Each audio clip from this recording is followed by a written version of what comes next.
Hello, my name is Craig Landrum, and today I want to talk about the 10th Amendment to the United States Constitution. Let's take a look at the amendment. And some words here I definitely want to pull out. First, we see the word powers.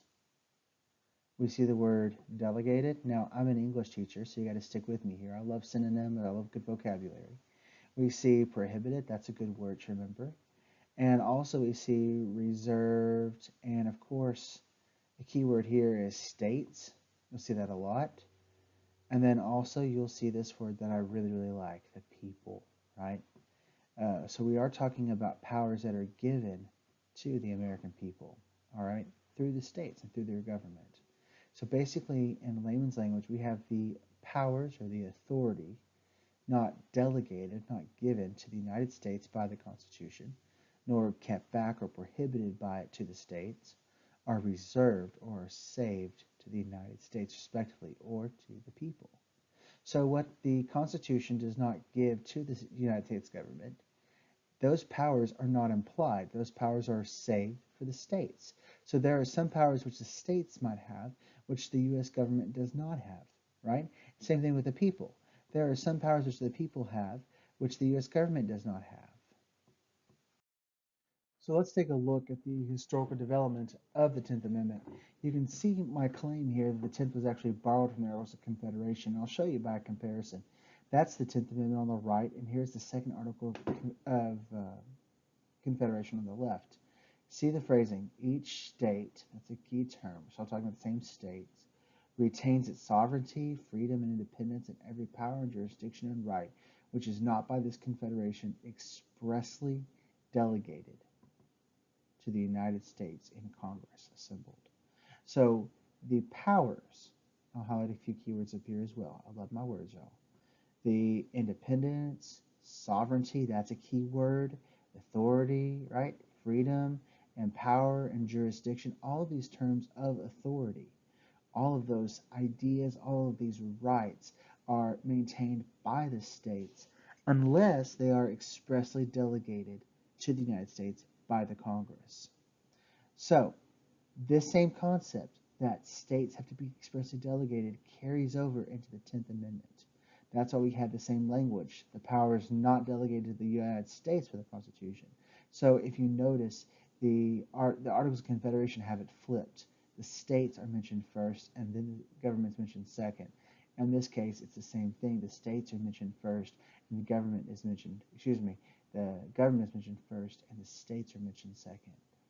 Now, if we go to the next one, let's see how some of Hamilton's men respond. Look what Hamilton says here.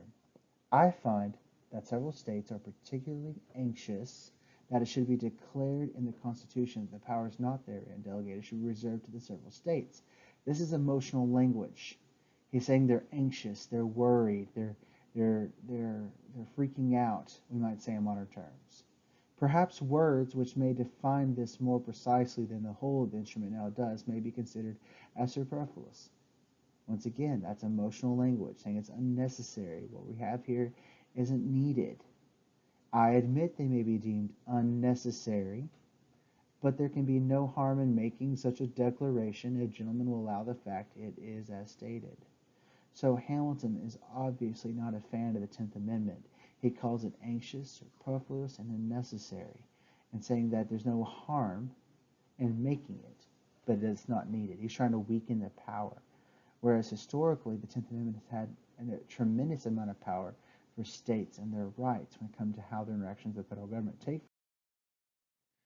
In modern day, for example, the the Trump administration and the state of Texas are having a very interesting interaction. Texas is primarily a Republican state, has been for quite a while now, and it's probably not going to change anytime soon.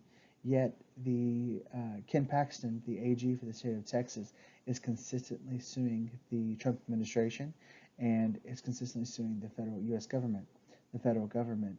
And the Dallas Morning News posted an interesting article with the title, "With Trump in Charge, Why is Texas Still Suing the Federal Government?" And their theory is because under Trump, there won't be much fight because Trump wants the Obama era policies gone, just the same as Ken Paxton and the current governor of Texas want them gone as well. The governor, Greg Abbott, was our former attorney general. When he was attorney general, he sued the Obama administration 31 times in 1 year.